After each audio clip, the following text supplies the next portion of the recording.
So today we're going to talk about 15 minutes. That's it. Literally 15 minutes that you need to focus on to help your child gain the sleep skills that they need to be able to sleep through the night and take consistent naps during the day. So hi, my name is Jensine Casey. I am a certified pediatric sleep consultant, certified postpartum doula, and mom of 3 who brings all of the sleep science paired with real life strategies to get you and your family the sleep that you deserve to thrive and grow. There is one main time of day that has the biggest impact on your child's sleep, and those 15 minutes are gonna come at bedtime. It's really hard for a lot of families to kind of identify when they're in this sleep deprived bubble. Like, where do I even start? Everything feels so overwhelming. Naps are a mess. I'm holding them all day. Bedtime is a mess. They're waking up constantly at night. Like, where do I even start to make this change? And we're gonna wipe the slate clean and just start at bedtime. If you have watched any of my other videos, you know how big of a fan I am of bedtime because everything is working on our side at bedtime. Melatonin levels are higher, sleep pressure is higher. We have more time to devote to them learning these skills to be able to fall asleep. So that is the container of time. That 15 minutes that you're doing your actual bedtime routine is gonna have the biggest impact on everything that's to come. So today we're gonna talk through a bedtime routine, and you've probably already heard this. You're probably thinking, well, we got a bedtime routine, that's not the problem. But I actually want you to stop and listen to why I'm explaining to do your bedtime routine in this way, because that is gonna make all the difference for the rest of your child's sleep. As you're starting a bedtime routine, I'm just gonna start out with kind of the simple things that you need in a bedtime routine. If you're starting from scratch, have a newer baby, or you're like, our bedtime routine is junk and we need to start over, this is where you're gonna start. Whatever needs to be done in other rooms, you're going to do first before you even enter your child's bedroom. For example, if you were brushing your child's teeth or wiping down their gums, you're gonna start in the bathroom. You're doing bath time that's associated with bedtime routine, you start in the bathroom. Any bathroom tasks happen in the bathroom before you walk into your child's room. Once you walk into their room, that's it. They're not leaving that room again until morning. We wanna minimize distractions of going from the living room to the bedroom to the bathroom, back to the bedroom. Oh, we forgot your pacifier in the living room. Now we're back into your bedroom. We minimize all of those distractions. It's very like here, here, and here. Once we enter this room, we are in this room for the duration of the night. Now, once we are in this room, we're gonna start to do some soothing things. If you can dim the lights, great. If that's not an option, then leave them on. We're gonna do diaper, lotion, PJs, depending on your child and if you did a bath at night and how sensitive their skin is. Doing a little bit of just lotion, whether you did a bath or not, is really great because it gives them a little bit of pressure and helps their central nervous system kind of regulate and be able to relax better into sleep. So just doing, even if you're not doing like deep pressure, or you don't know any actual infant massage techniques that you can carry on as your child gets older, you can just applying some lotion in like a nice calming way is perfect. After their lotion and pajamas are on, if they are under 12 months old, do a feed. And it's very important to do the feed at this time because we need there to be some time between when your child is going into the crib and when they're finishing that feed. There needs to be something in between there, so you're preventing them from feeding to sleep. Once you put your child into their crib, you want them wide awake. I also even will say as is, because we don't want to do anything extra at the end of your bedtime routine to get them to sleep. You want to put them in the natural state that they're in, which hopefully is very awake and not too drowsy. And I'll talk about why in a second. We want to keep that feed separate from them falling asleep because oftentimes families will come to me and say, bedtime is the easiest time of our day. We put them in, they fall right asleep within 2 minutes, but it's the overnight wakings that are killing us. And that is why. If your child initially goes into their crib and falls asleep in less than 5 minutes, that tells me that they don't have any independent sleep skills. And that is why when they wake up at night, they don't know how to get themselves back to sleep. So we need something in between that feed if they're getting too drowsy to keep them awake before they go into their crib. So really keep an eye on your child during that bedtime feed if they're under 12 months old. You want to watch for long blinks. You want to watch for staring off into space. You want to watch for their eyes completely closing. And you want to watch if their actual sucking motion is slowing down. Are they actively sucking, or are they just kind of doing that like very front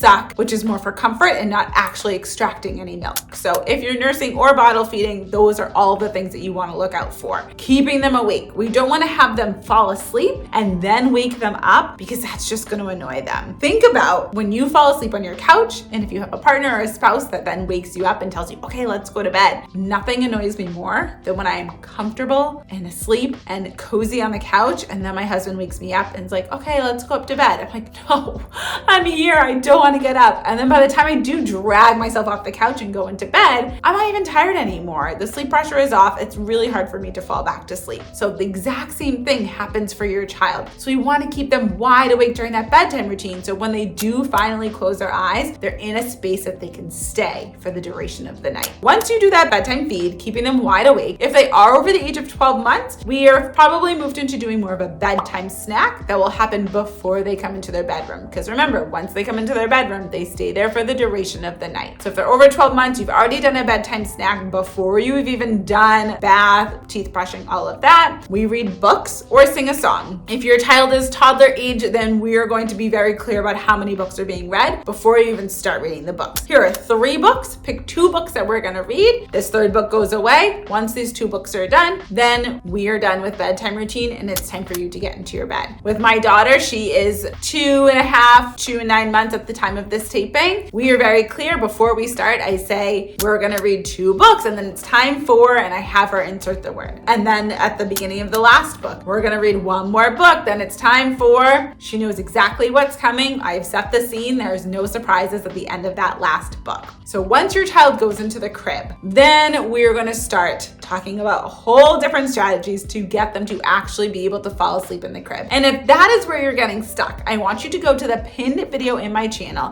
that's going to talk about how to get your child to sleep without crying it out. It's going to list out some gentle sleep training strategies to be able to help your child be able to fall asleep easily and peacefully in their crib, so you can walk out of their room and know that they are going to be safe and get themselves to sleep for the duration of the night. So again, you can go to that pinned video, or I will drop the link to that video below in the description of this one. Making sure that those 15-20 minutes of bedtime are keeping your child awake. There's no long blinks, there's no staring off. However, they naturally are at the end of that bedtime routine. Once you read those 2 books, we're not doing any additional rocking or holding or feeding to be able to get them to a drowsy place. We put them in as they naturally are and help them fall asleep from there. If you found this helpful, definitely leave me a comment below, like this video, share it with a friend who may be struggling with bedtime routine, then go to that next video so you can learn exactly what to do next to be able to help your child fall asleep without crying it